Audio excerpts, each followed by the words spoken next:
Dear community members, Shabbat Shalom. In our Parsha, we read both about the generation and the sin regarding the flood, the Mabul, Dor Mabul, but we also read about, at the end of the Parsha, about Dor HaPalaga, the sin, the generation that tried to build the Babylonian tower. Now, it seems that that story about the Babylonian tower has a direct link to our lives now in the Corona. One of the most famous interpretations for this sin is that the problem was that they got united, and the sages are praising them for being united as opposed to the people of the flood. However, they united for a bad cause. They united in order to make themselves a name.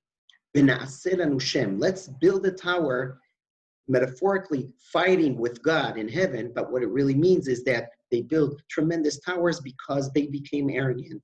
The generation of the Hapalaga, of the Babylonian tower, are really the modern era, the modern people who are like the modern people who are really arrogant, who think that they themselves are God. They want to replace God. They're enthusiastic by the power that indeed Hashem put in each and every one of us by creating us in God's image. As it says in our Parsha, Ki b'tzelem Elokim asayet Adam. God created us in God's image, so we have a lot of power and a lot of abilities and skills and technology in our hands, and they got mixed up. They thought they wanted to build themselves a name, and then God punished them and spread them. So it seemed that there's, a message. Our time, we also got a certain painful reminder from God that human being is limited. But I think there is even a much more deeper message in this story of the generation that are building the Babylonian tower that is very relevant, has a very relevant lesson, unfortunately, for us here now in Israel. As I said, the sages are even praising these sinners for being united. At least they were united as opposed to the generation of the flood. However, where did this, they were united in order to be arrogant, in order to build themselves a name. It came out of their ego. They didn't acknowledge the fact that there is a God that they're in dialogue with and that they actually owe him all the good that they have.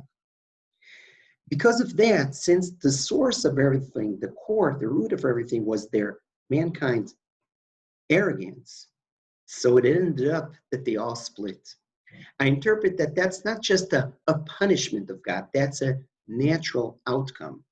When the source of being united is your ego, in order to build yourself a name and ego, then it ends up that everyone cares about his own ego, and then there's a split between individuals and between groups. They become totally not united.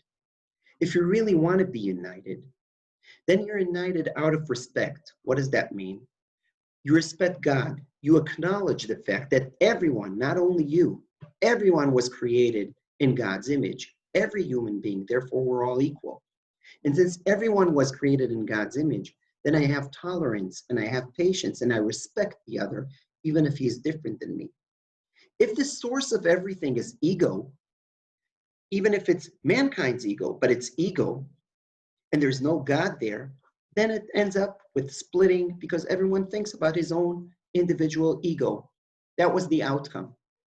However, when you indeed acknowledge the fact that you were created in God's image and you have a certain debt towards God and you're thankful to God, if this is the situation, then you're hopefully also able to give room for the other. Just you're giving room for God, and you're not caring only about making yourself a name, but you're giving room for God in your world. So you are also able to give room to the other individual who was also created in God's image. So Bezrat Hashem, we will all understand and internalize here in Israel this message that in order to be united, we need to understand maybe, now with the Corona, we got a good reminder about our limitations, about the fact that we're not gods. And if you're not a God, meaning you're able to put your ego a little bit to lower it, to put it in the side, then you're also, maybe we here in Israel will be also able, Bezrat Hashem, God willing, to be more united. Shabbat Shalom to all.